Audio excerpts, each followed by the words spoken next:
Dan, I don't want you to look to your left. There's a stranger sitting next to us. What's up with this? Yeah, eyes to the front. Don't be distracted by this man to my left. Yeah, so everyone out there in podcast land, this is Joe and Dan from the Hounds. We have a guest with us today, and I think you all will be very interested to hear what this guest has to say. I am excited to hear what he has to say. I always enjoy talking to our guest. It's always a pleasure. Yes. So everyone and out there, let's introduce our good friend Bob Nelson of the Wolfe Ridge Log Splitter Company. How are you, Bob? I'm doing well. How are you guys doing? We're doing very well. And it's great to have you on board, Bob. And it's still just kind of weird. When I think of you, I think of Metza Machines, I think of Yappa, and now you're with Wolfe Ridge. You are certainly becoming a high profile hard hitter in the firewood industry. Well, thank you. It's been the last I would say 6 months have been kind of an interesting turn of events for me, and it was a lot of stuff that was not planned, but it just the way things ended up kind of panning out. You never know what kind of curveballs life's going to throw you, and I don't know. This is a curveball that I caught, and I'm kind of happy I did. Actually, really happy I did. That is the funny thing here, though, Bob, is if you remember back, I first met you at Wolfe Ridge. Yes. At the very first Firewood Frenzy. Yeah. Is when I first met you, and now, come full circle, you're at Wolfe Ridge, and here we are, still hanging out, talking. It's interesting how years ago. I would say at this point, it was probably 6 years ago, Chris Wolfe and I both had a mutual dealer, a dealer that was selling the Yappa stuff and that was selling the Wolfe Ridge stuff. And it was when Chris and I were both very young in our positions. I think that I started doing the stuff with Metza and Yappa within months of when Chris started doing his log splitter stuff. And so we worked at a few shows together, and ended up starting to build a friendship right then. And over the years, I've worked a lot of trade shows, I would say, alongside Chris, and I know how he does business and how his customers feel about him and things like that. So that was not, it was never in my mind that I would be someday working for Chris. But it's something to think about when you are thinking about doors that you leave open in your life, so to speak. Like, because you never know, like when you burn a bridge with somebody or something like that, you never know how it could possibly come back to you. And I'm not the type to really do that anyway, but it was I don't know, we just had a great friendship, I think, over the years, just as we were growing the businesses. So it makes sense in the wood industry, just as an example, and I'm sure other industries are like this too, that you have a lot of competitors, but you also have friends, and some of those are one and the same. You go to a show and you get a flat tire with your trailer, and somebody that sells competing product will call you and be like, "Hey, do you need a hand?" That has literally happened to me before, and I would try to do the same thing for others. There are some people that in the industry can be abrasive, or some people that just would never want to deal with you. But by and large, the firewood industry, people know each other, and people have a pretty good mutual respect for each other. Yeah, it's kind of like you're building your own network, even if they are competitors or not, there's still that network, and that happens in every industry. Yeah. So I want to make sure everyone out there in podcast land understands, who Bob Nelson is. They may or may not know. So Bob was the general manager of Metza Machines, and he had this idea of using social media, using YouTube, Facebook, to market the company, to market the products that they were selling. And what had happened over time is that Bob became a pretty popular guy. He wasn't just, Metza Machines wasn't just an importer. They became a very renowned and nationally respected company. right out of his hometown in Merrill, Wisconsin. And that's how I met him. And I've known Bob before YouTube and social media because of him selling the Yappa firewood processors. Yeah. And so, Bob, you had this idea, and YouTube was still kind of a small footprint with firewood. There was only a few channels out there. But what was going through your mind with using social media as a way of selling your products? Well, we had those products here when we first started importing those. Nobody knew who we were, uh, either as Meta or as Yappa in the United States. So, um, I was comfortable putting my face on those products and selling them and doing demonstrations and things like that. But as a manufacturer, especially with something like that wasn't as well known, there's only so much that you can do as yourself. So, trying to get some other outside opinions and real world experience with it was where we wanted to go with it. And I think this stuff kind of happened by accident. You were going to do some video work with the Ultratech trailer, uh, which is I think what I originally asked. I was like, hey, I'll give you a break on the freight on this trailer if you can do a video for it. And then the stuff, when you started filming your firewood processor, people just started watching and watching and watching. And I mean, your channel is a very big part of Yappa, and I would say my own success in the firewood industry. And I think that's where the benefit of social media has really been shown with like Yappa processors. Like, it's one thing to see a picture on a website or to see something in a magazine, but to see actual footage of one running, for 20 minutes or 15 minutes, whatever. I think that's what really started putting, well, in my opinion, like Yappa on the map, was being able to see what they can actually do. Yeah, exactly. Yeah, no question. And that is when, Bob and we met at the Paul Bunyan show 2 years before I bought my first processor, the Yappa. And what I had known about Bob was he was a very good salesperson. He was good at demonstrating the machine, and he made it personal. There was that personal connection, because I'm serious. It's scary buying a $30,000 processor, because there's not a Yappa store right down the road. Right. And what Bob finally closed the deal with me was, he said, there is nothing on this machine that cannot be fixed. And at that point too, because he hasn't sold very many of them, he had said, if you get in over your head with this, I will personally drive to your place and fix it for you. Which at that time he was able to do it because you didn't have a lot of machines out there. And that's what and then when he hand delivered the machine too, because I think it was also early in your sales career with that you were wanting to deliver it because it was a learning experience for you as well. Yeah. And that's when he had said, if you get a chance, maybe my daughter had been sent home from school because of the the pandemic. And he had said, if you can put a couple videos of this thing up, that'd be great. And I didn't know what I was getting into at the time, but I did just that. And I never really technically worked for you, but a lot of people felt that way because of our relationship. You kept showing up in my videos, and certainly the Yappa had gained a lot of traction because of that. Yeah. And it's like, you bought that machine. And I think that a lot of people, probably not earlier on, but as you grew and gained more and more subscribers and all that stuff, I think people started to think like, oh, he's getting paid, or he got that machine for free. And it's like, no, he bought that machine. Yeah. And it just ended up working out this way, Even when I upgraded to the bigger machine, people thought I was given that, and I wasn't. Right. Yeah. Yeah. And it's like I can't help that he wants to keep showing the stuff. It's fine with me.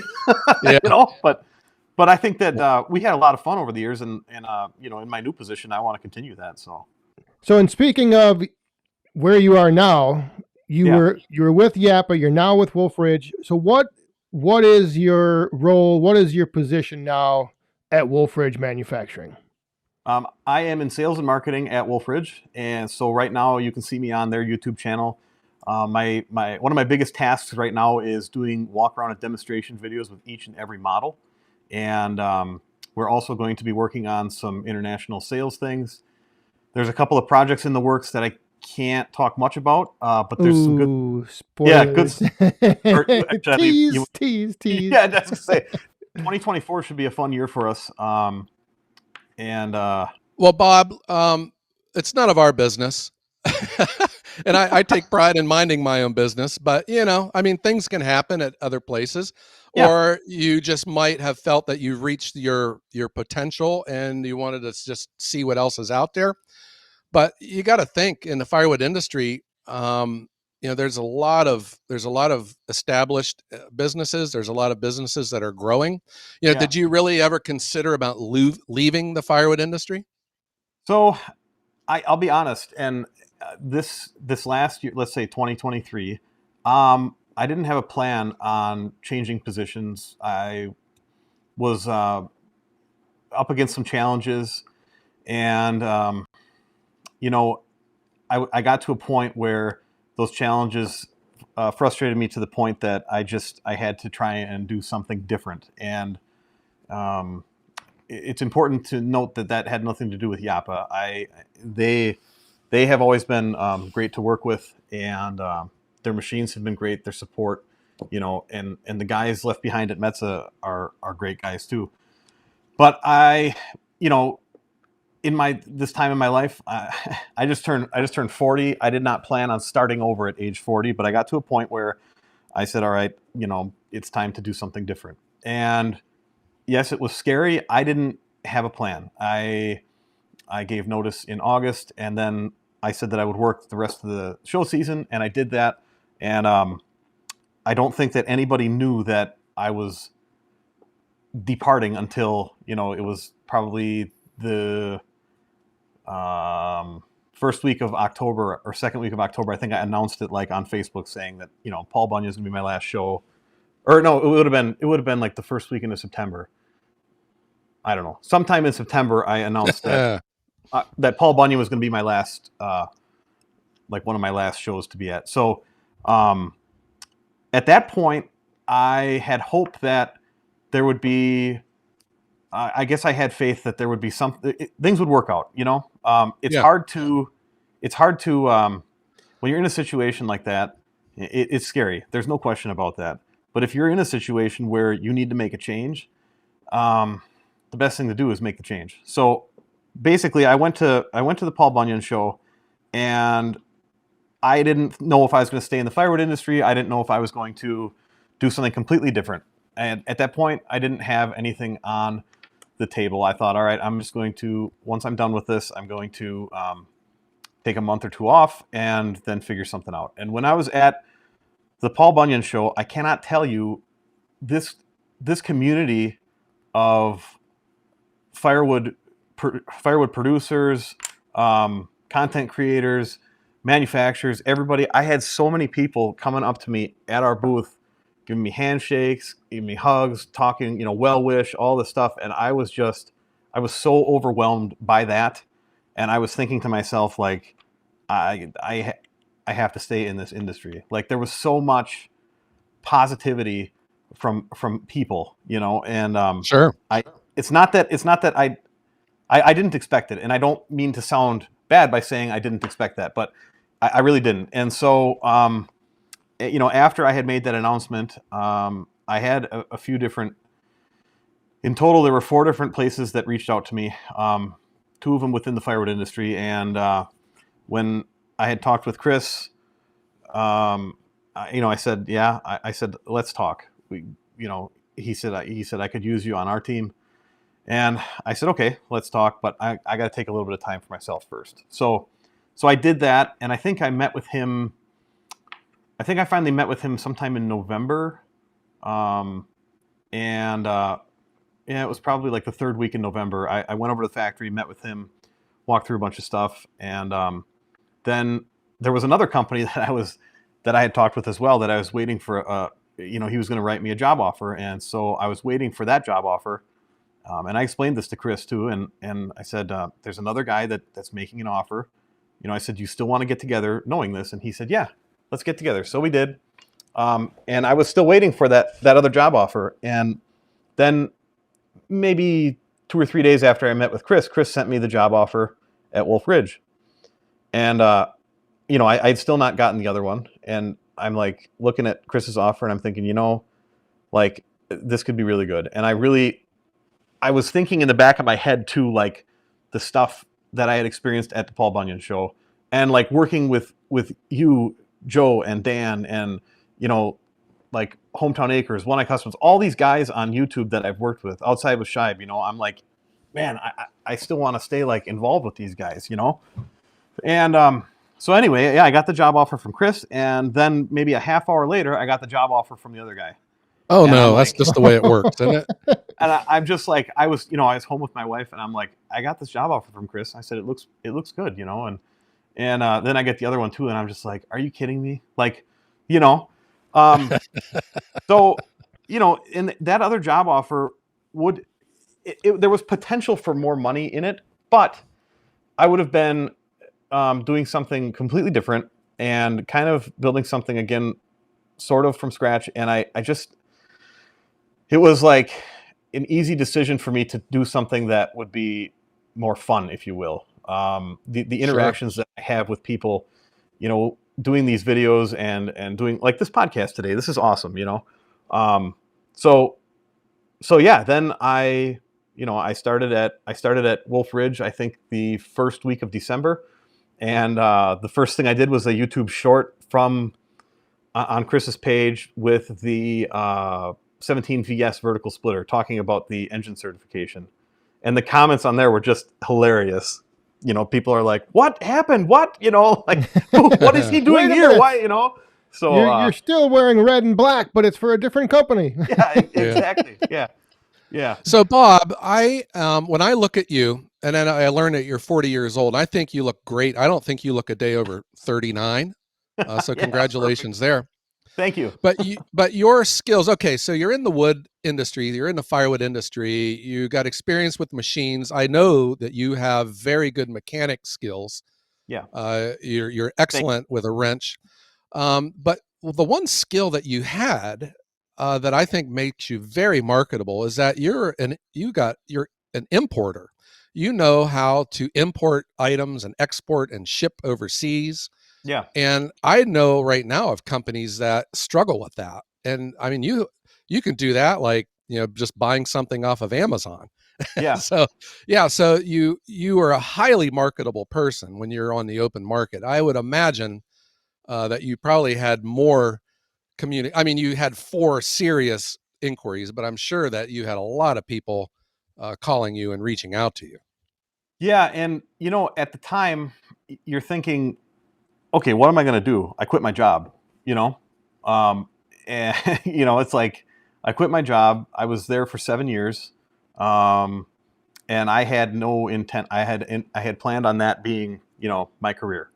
And so you quit your job and you're sitting there kind of scared. And Joe, I think that you can probably relate to some of that because, when you left your corporate job, you started firewood. I mean, that was scary too.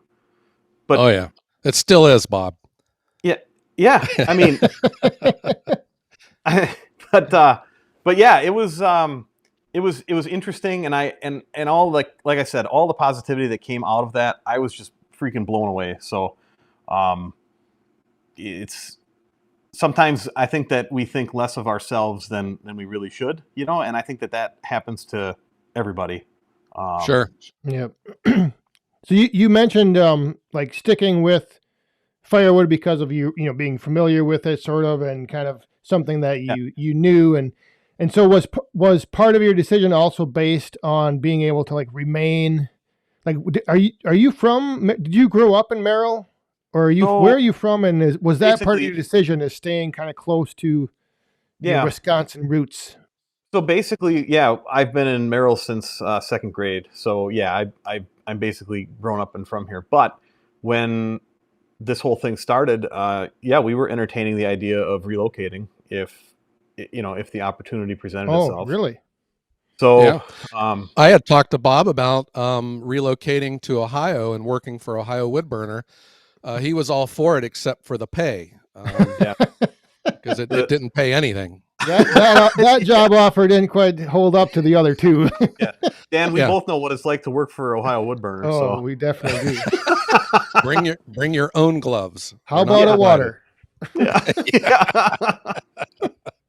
But yeah, we thought about relocating. And right now I do a lot of my work remotely. And then I go to the factory a couple days a week to try and get content and everything else. And it's a good arrangement. And yeah, I'm happy with what I did. Everybody knows what the housing market is right now too. So to try and replace the house that I'm in by moving somewhere else, it's ridiculous, you know. Sure.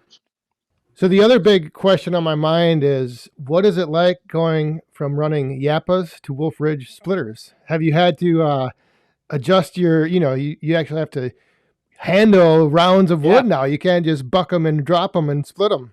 Yeah. So I guess, you know, it's way different. And coming from a processor, I would always run processors, and I was always spoiled in the essence that, you just throw a log on there, cut and split it, and you're done. I can say that with the Wolf Ridge stuff, obviously, my biggest thing with selling the processors was that diameter always mattered. Now diameter doesn't matter. So that is a very that's really cool, because I don't have limits that way. You're right, you got to buck the stuff and everything else, but it's amazing how much firewood you get out of, let's say, last week for Firewood Friday, I did that 16-inch round through the 12-way on that 28C, and it's like in 2 minutes, 48 pieces of firewood. So it's crazy how much power these machines have to just push through whatever we feed to them. So yeah, from that standpoint, it's different. And now I got to get my chainsaws, warmed up and everything. Dan, you'll be excited to know that I'm using my Husqvarna 550 XP right now. Yep. And I'm taking it into a steel zone too, because pretty much it seems like everybody at Wolf Ridge is steel. So I'm going over there with my Husqvarna. But I did just buy the superb hobbyist firewood saw, the 500i. I bought one. Oh my goodness. Because I used yours when I was at your place the day after my last day at the last job. I was at your place for that little get together, which was freaking awesome, by the way, and well needed based on my situation. And yeah, so then you were like, you drive the 500i, and holy crap, just the way that it yanks itself into the wood, and I was like, just so everyone knows what happened there is, Bob asked me to run the 500i, and I told him, grab a hold, hang on, this will change your life. And look at it. Now, here we are, documenting it's true. And now I bought one, But on another note, I didn't want to get it dirty yet. And I have a 28-inch bar on it, which I don't need for cutting 16-inch rounds for these demonstration videos. So my 550 XP had been sitting in the garage for probably 4 years. And I think on the 15th pull, it popped, and then it finally started to run. So I was happy about that. It was empty of gas and oil, and I don't know if I emptied it or if it had leaked out, but I refilled both those things, and it worked great. Even when it was last week, let's see. No, what is today? This Tuesday, I did the Wednesday video, and it was -7 when I was out doing that 22 RS video.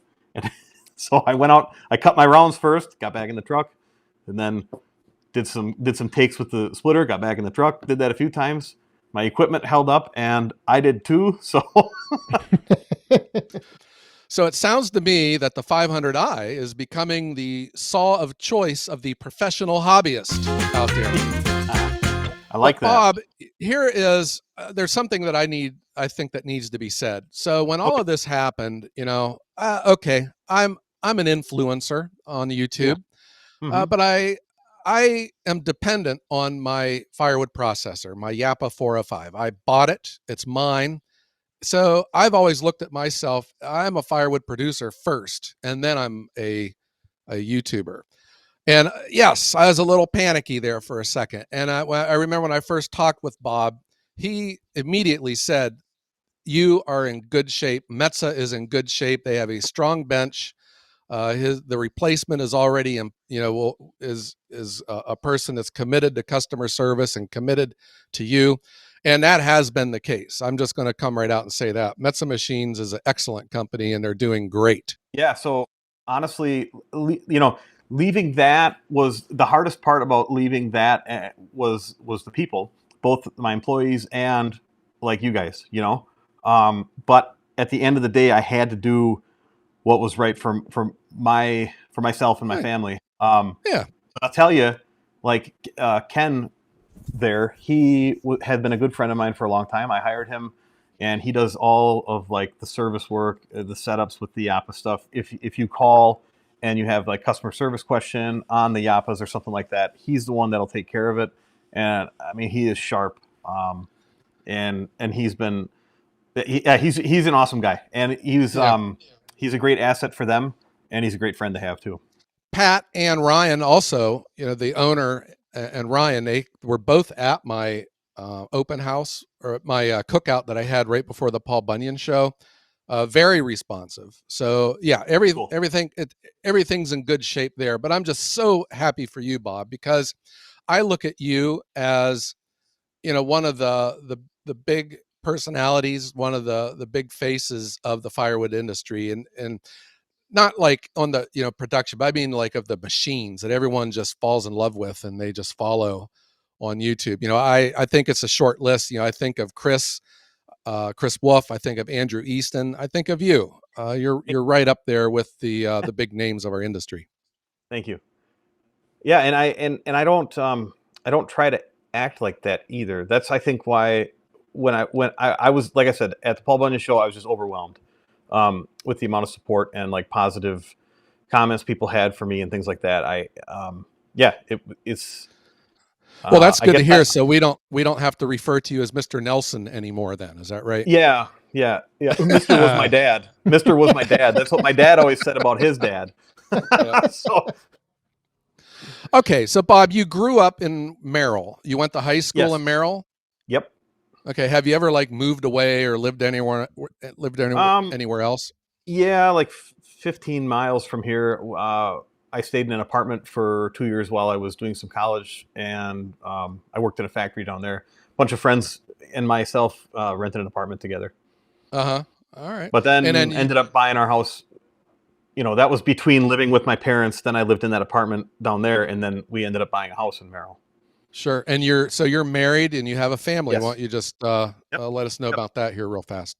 Yep, I got 2 kids. I have a 11-year-old daughter and now a 4-year-old boy. And the 11-year-old daughter wants to start getting into firewood stuff, which is kind of fun because we've got a piece of land. And actually, she likes to watch the Back 40, the Friday Night Live stuff, which is usually relatively clean, so it's okay. I don't have to explain too many. I don't have to explain too many weird things to her. But she wants to get into doing some firewood things, and I think that this spring and summer we're going to try to make our own little wood yard out at this land.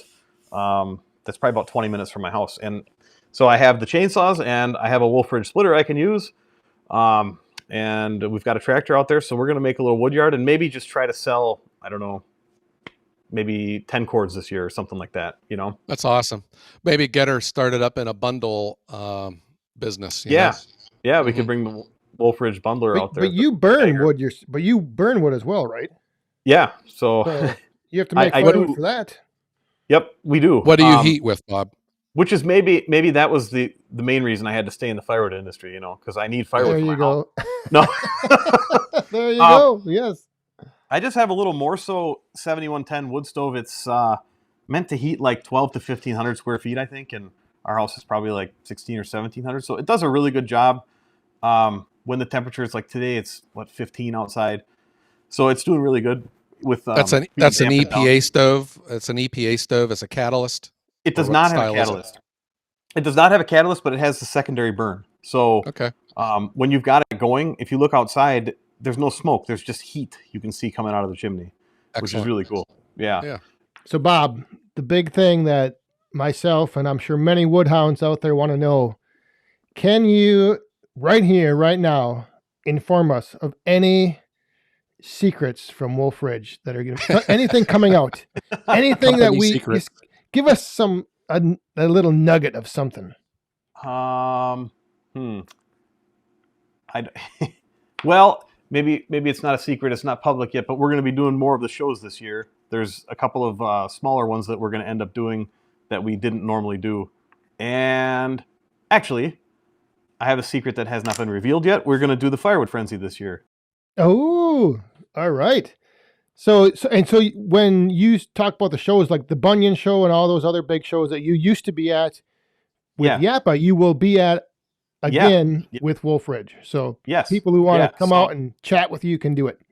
Yeah, and that's exciting to me too because, like I said, there are so many people in the industry that are just awesome, and now I get to keep that connection just in a different capacity. Nice.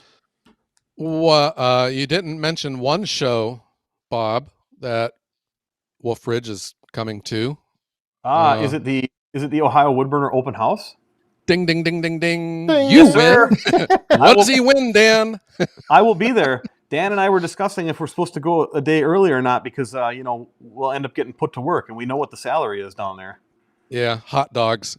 I didn't get hot dogs last year. Did you, Dan? Hot dogs and Wonder Bread. Nope. all I got was a bottle of water. Yeah. An empty hat. It was empty. Yeah. All right. Well, Bob, I have found this a very enjoyable interview. I think the world of you, and you're in my relationship. It predates YouTube. I've known you for a while now, and I've known you both professionally and personally, and I am just so happy that everything has worked out for you and that you continue to be a driving force in the firewood industry, an industry that we all love. Yeah. Thank you. And I will second that, and I will say that I think the reason that you've received the reception at shows and people know who you are is because of the person you are. I don't think if you being you is what people gravitate towards and can see. And, anything from the service, the support, everything that you've done for me personally has just been, top of the line, top notch. Yeah. Thank you. I appreciate that. I do have one complaint though. I was, when all this was going on, of course I was thinking, maybe if Bob, if he stays in the industry, we could work something out with some of these machines and I can get them put onto my channel. And then my little light went off inside my head. I called up Bob and asked if he could get a job for Maserati. And we could get I could have the first Maserati firewood delivery vehicle. All right, Bob, it was great having you on the Woodhounds podcast here, but there's one final thing we need to do before we let you go. We have a series of questions that we're going to ask you. They are rapid fire, one word answer replies only, as quick as you can. Okay. This is a tradition we have here on any invitee to the Woodhounds podcast. We call this getting woodhounded. Okay. And it is your turn, Bob Nelson. You are up.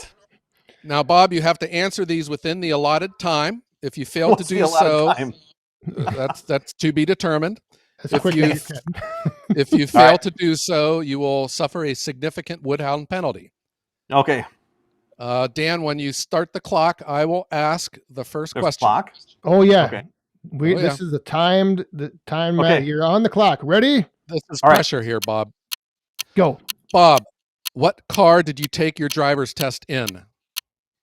1988 Plymouth Horizon. What's your favorite chainsaw?